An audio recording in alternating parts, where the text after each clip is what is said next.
First up, we have Vincent, and he's made a really nice looking bar here. Um, it's a good camera angle. I tend to say that if you have a character looking out this way, you want to leave more space in front of them. So you might consider moving him down more to this end of the bar so there's more screen space kind of in front of him rather than kind of feel sort of crowded to this side of the frame. Um, This is good, and I like the spiral staircase. Also, it's really nice to have foreground elements like you have here, so that's good. And yeah, this could be used as sort of an establishing shot. You might want to get a little lower and a little bit more over the shoulder so we can see more of the floor, but it's a nice establishing shot. Let's take a look at the Maya file. So yeah, really nice, well thought out, big set. You could vary the bottles, a little bit, get different sizes and that kind of thing in there, so they're not all identical, and maybe make these glasses a little imperfect as far as their position.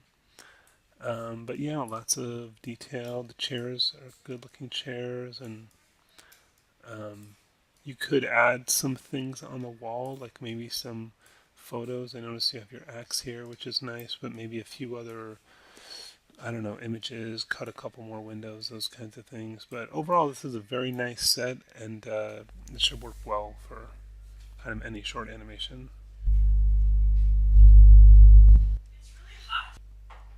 Next up, we have Damien.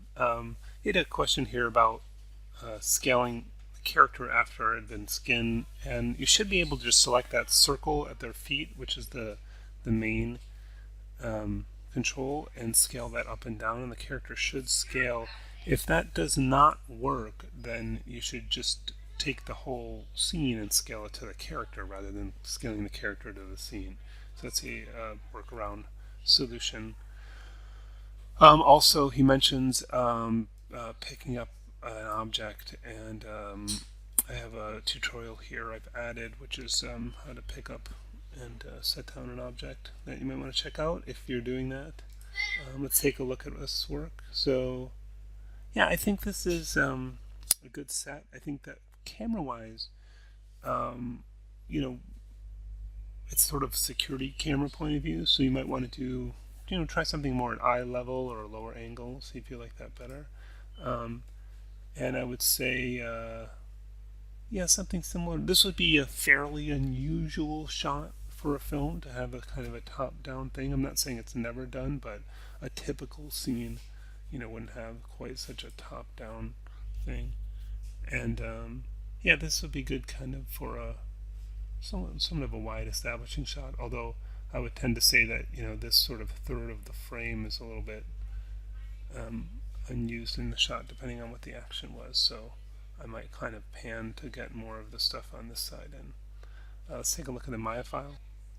So here's the Maya file, and yeah, it's a good scene. There's plenty of detail in here. I like these objects, and yeah, the bed looks good, and this kind of interesting sort of vent window thing, and a locker here, desk, chair. So yeah, there's a lot going on in here, and it's good detail, and we even have some room outside. And he's taken out the front wall, which is fine because probably you're going to be shooting angles in and around here where we won't need that wall and it would just get in the way. So yeah, I would say this is a really good scene. You could add maybe another picture frame or a little sort of cork board or something to post stuff up on the desk there. Maybe something on this wall, maybe a window here or something. Um, and you could look for other little details if you wanted to, like power outlets or light switches, those kinds of things. But yeah, it's really nice work. Next up is Sung Jung, and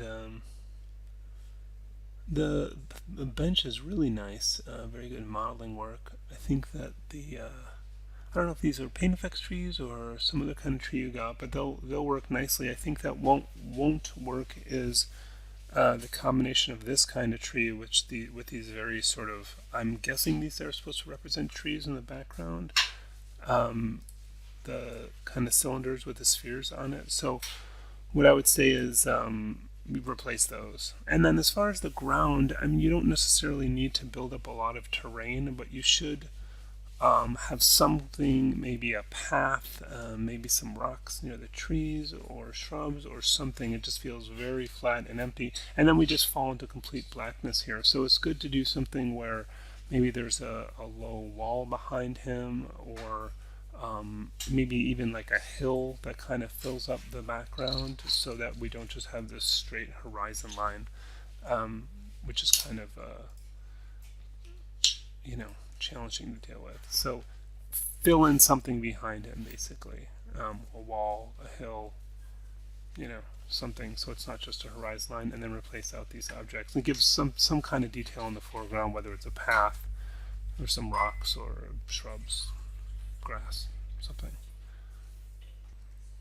Next up is Cindy, and got kind of a cute set here that goes with the cute look of the character, which is nice. Um, I like the asymmetry of the bricks you've got going on here, and the kind of a lot of the rounded shapes. I've noticed that the trees are all duplicates of each other, which is fine, but you might just want to add some variety, adjust the scale, tweak some of the positions of the spheres, just make enough simple changes that they don't look like straight up duplicates. And then you've got these hills, which are interesting, but you might just want to, they look like they look like scaled spheres, which is what they are, but you might just want to do some more to the shape to deform them a little bit more so they don't seem so geometric. And you look for ways to not have these sort of extremely clean intersections between these lines and the ground. Maybe there's more small ones in front of it, or maybe you add some grass. And then same kind of issue. I mean, this shot almost does it where you've sort of filled in almost enough where we're not seeing the horizon line. So maybe add more of these hills in the background, or bigger ones further back, like there's sort of mountains in the background or something, to kind of fill in. But we don't want to see kind of the edges of the horizon line so much. And then think about adding on something on the ground, like a path, a road, something like that. In fact, maybe you could keep with this motif of these bricks, and you could have sort of a brick path with the colors and the uneven sizes and shapes. Might look nice. But yeah, it's got a good sort of consistent look that I think will work well for the character in the scene, but I think it needs just to be fleshed out and finished up a little bit more.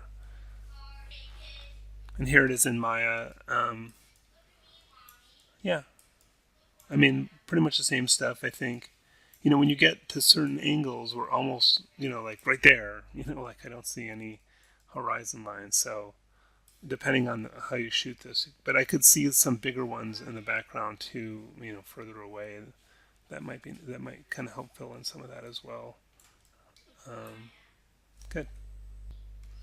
Next up is Tommy, and yeah, I like the unevenness of this dock here. There seems to be some sort of geometry issue here. I can't quite tell what's going on there without looking at the Maya file, but it looks odd. So that might be something to kind of clean up a little bit. Kind of looks like the faces all joined together in the middle there. And yeah, and again, I would look for something to fill in the background with. If you're going to shoot from this angle, you just don't want some big open empty space there. So it could be as simple as duplicating this building and putting another one at a slightly different angle here to fill that in.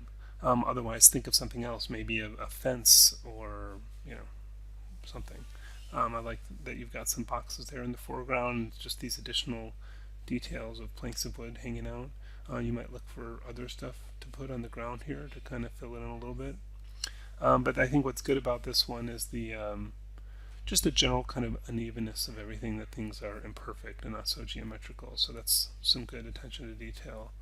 And I think you could flesh it a little bit more, maybe some more detail on the front of this, some windows or vents, or maybe a door, those kinds of things. Exhaust pipes, something. Next up is Alberto, and got a few shots, and I'm not exactly sure what this environment is meant to be. Uh, yeah, I can see. Yeah, it's clearly a seating area and table. Let's take a look at the Maya file. So yeah, we've got these sort of floating chairs here. I'm guessing some kind of futuristic thing. I like details like this that kind of give a sense of scale. Although when I look at the size of those chairs, these ladders actually look a little bit small relative to that. So kind of look at that. And I've noticed you have this thing in smooth preview, but it looks like this. So I don't know if you intend to smooth it or not, but just see what it actually looks like smooth. So I don't know if you're going for something like that or not, but that's, you know, what it actually looks like smooth. So, um, and then this,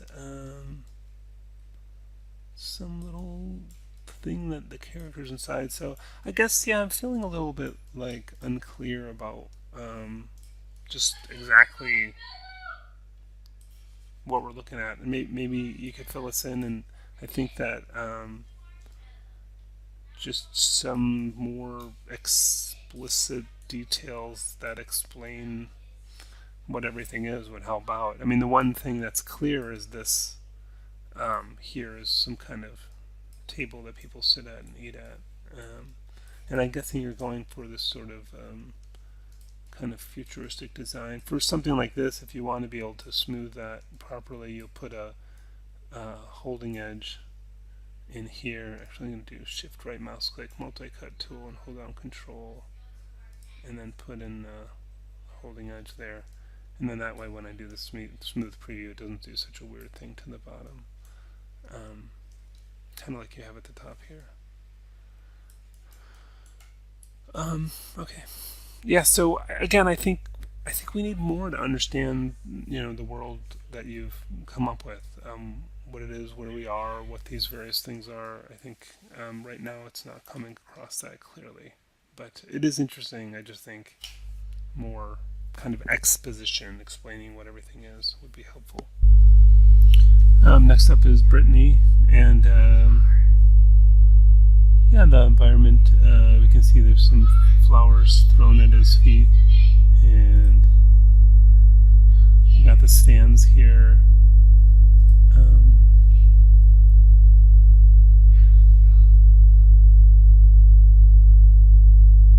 Okay, it's sort of the Olympic thing. There's a curtain rod over there. So yeah, let's take a look at the Maya file. What I would say, the first thing is that if this is kind of an Olympic stadium for ice skating, is it just feels small. I imagine, to the scale of the character, that this would be much, much, much, much bigger, and of course the stands would be much, much, much bigger. So you might want to just kind of, duplicate that. And then the other thing is these, or if it's a practice area, that's another thing. But if there's flowers thrown at his feet, that makes me think, oh, he's just won some event. And then I think these stands could use some more detail. They feel a little bare. So maybe, it's kind of like this sort of feels like the understructure for the stands, and that maybe there'd be some seats on top of it. And so maybe you want to just make a chair and just duplicate it in rows, or at least benches or something, so that it's not quite so bare. And then you can just add little things to this. So, like, for example, I'll select this face row here and here and whoops.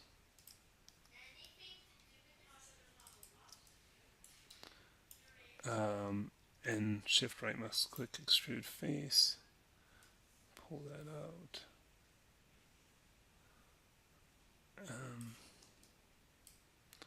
And then do it again.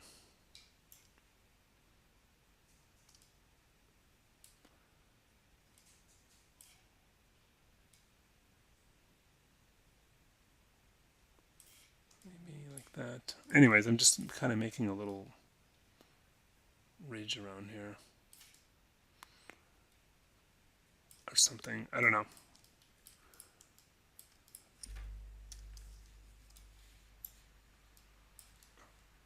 which is something to give it a little more detail because it looks a little too simple. Um, yeah, so I think those are the two big things: just the overall scale, and that just adding some more detail to the stands and to this barrier that you've got there. Maybe put a door in it somewhere, that kind of thing. Um, okay.